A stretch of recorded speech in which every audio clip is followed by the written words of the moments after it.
ونصلی ونسلم علی رسول الکریم اما بعد فاعوذ باللہ من الشیطان الرجیم بسم اللہ الرحمن الرحیم۔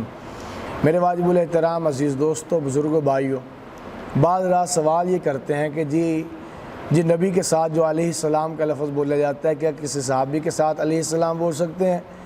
نبی کے گھرانے کے ساتھ علیہ السلام بول سکتے ہیں؟ تو یہ جو لفظ بولے جاتے ہیں، نبیوں کے لیے علیہ السلام کہا جاتا ہے، صحابہ کے لیے رضی اللہ کہا جاتا ہے، بزرگوں کے لیے رحمۃ اللہ علیہ کہا جاتا ہے، تو اگر یہ کسی اور کے لیے لفظ بولا جائے تو اس کے اندر کیا مسئلہ ہے، اس کے اندر کیا گناہ ہے، یہ کیوں بولے جاتے ہیں؟ میرے بھائیو، دوستو، بزرگوں، جتنے بھی یہ نام ہے یہ اصل میں پہچان کے لیے ہوتے ہیں۔ اس سے الفاظ سے مراد پہچان ہوتی ہے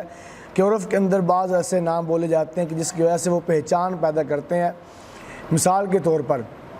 باپ کے بڑے بھائی کو جو ہے تایا کہا جاتا ہے، باپ کا چھوٹا بھائی ہو تو اسے چچا کہا جاتا ہے۔ اب اگر کوئی آدمی اپنے باپ کے بڑے بھائی کو تائے کو چچا کہہ دے، اب اس کے اندر کون سا، اس نے چچا بھی تو بھائی ہے، تایا بھی تو بھائی ہے باپ کا، اب اس نے تائے کو چچا کہہ دیا، چچے کو تایا کہہ دیا۔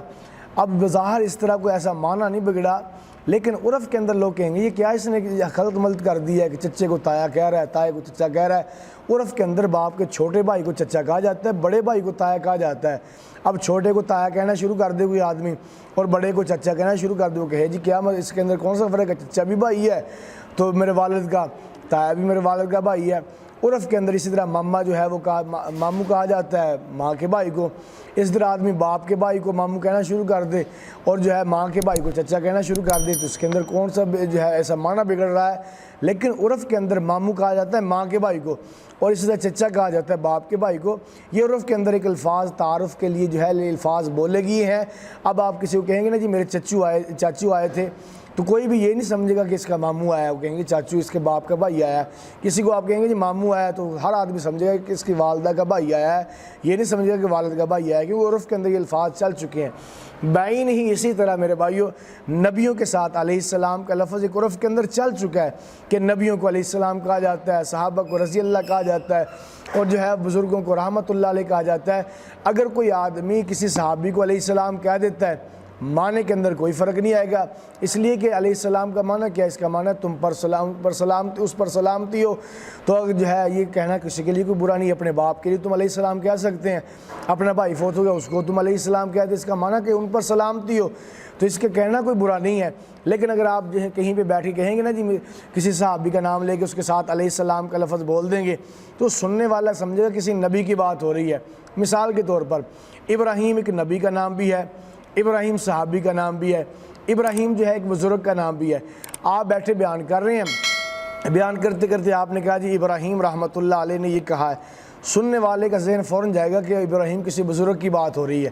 اگر آپ کہیں گے جی ابراہیم علیہ السلام نے یہ بات کی ہے تو سننے والا سمجھے گا کہ ابراہیم پیغمبر کی بات ہو رہی ہے۔ آپ کہیں جی ابراہیم رضی اللہ تعالیٰ عنہ نے یہ بات کہی ہے تو سننے والا سمجھے گا کہ ابراہیم کسی صحابی کی بات ہو رہی ہے۔ اگر آپ کسی صحابی کے ساتھ علیہ السلام لگا دیں گے اور کہیں گے جی جناب علی ابراہیم علیہ السلام نے جو ہے فلاں جنگ کے اندر اللہ کے نبی صلی اللہ علیہ وسلم کے ساتھ جنگ کی، تو لوگ پریشان ہو جائیں گے جی ابراہیم علیہ السلام کا زمانہ اور ہے، میرے نبی کا زمانہ اور ہے، تو حضور کے ساتھ ابراہیم علیہ السلام نے کیسے جنگ کر لی؟ تو سننے والے کچھ اور سمجھیں گے۔ اسی لیے تعارف کے لیے الفاظ بولے گئے کہ نبیوں کے ساتھ علیہ السلام کا لفظ بول دیا گیا، صحابہ کے لیے رضی اللہ کا لفظ بول دیا گیا، اور جو ہے اولیاء اللہ بزرگوں کے ساتھ رحمۃ اللہ علیہ کا لفظ بول دیا۔ اب رحمۃ اللہ کا معنی کیا ہے کہ اللہ کی رحمت ان پر، یا آپ صحابہ کو رحمت اللہ کہہ سکتے ہیں، نبیوں کو رحمت اللہ کہہ سکتے ہیں، اس کے اندر کوئی حرج کی بات نہیں ہے۔ لیکن ایک عرف کے اندر رحمت اللہ کا لفظ جو ہے بزرگوں کے ساتھ چل چکا ہے۔ اب جو عرف کے اندر بات چل چکی ہے اسی کو چلنا چاہیے، اسی کی بات کو لینا چاہیے۔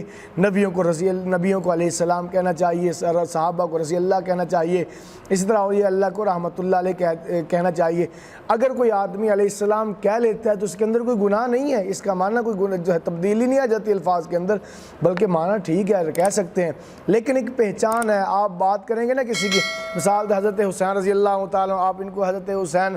علیہ السلام کہہ دیتے ہیں، سننے والے پریشان ہو جائیں گے، شاید حسین کسی نبی کی بات ہو رہی ہے، بھی ان کے ساتھ رضی اللہ کا لفظ لگا دیں، سمجھیں گے کہ حضرت حسین حضور علیہ السلام کے نواسے ہیں، ان کی بات ہو رہی ہے۔ اسی طرح اگر آپ حضرت حسین رضی اللہ تعالیٰ کو رحمت اللہ کہہ دیں تو سننے والا کہیں گا کسی بزرگ کی بات ہو رہی ہے حضرت حسین کی، آپ حضرت حضور کے نواسے کی بات کر رہے ہیں۔ تو اس طرح پہچان جو ہے وہ خلط ملط ہو جاتی ہے، تو پہچان جس طرح عرف کے اندر چل چکی ہے اسی پہچان کے چلنا چاہیے۔ کوئی آدمی سر اٹھا کے اب نیا فتنہ نہ کھڑا کر دے، مثال کے طور پر چچے کو کہو جی نہیں آئندہ کے بعد چچا کو نا ماموں کہا کرو اور ماموں کو چچا کہا کرو، کہیں گے جس کے معنی تو کوئی نہیں بدلتا، تو ہم کہیں گے معنی تو نہیں بدلتا، لیکن عرف کے اندر جو ہے، یہ عرف کے اندر باپ کے بھائی کو چچا کہا جاتا ہے، ماں کے بھائی کو ماموں کہا جاتا ہے، تو لہٰذا جو عرف کے اندر بات چل رہی نا ویسے ہی چلنا چاہیے، اس کے اندر کوئی خلط ملط نہیں کرنی چاہیے۔ اللہ مجھے اور آپ کو سمجھ نصیب فرمائے۔ وما علینا الا البلاغ المبین۔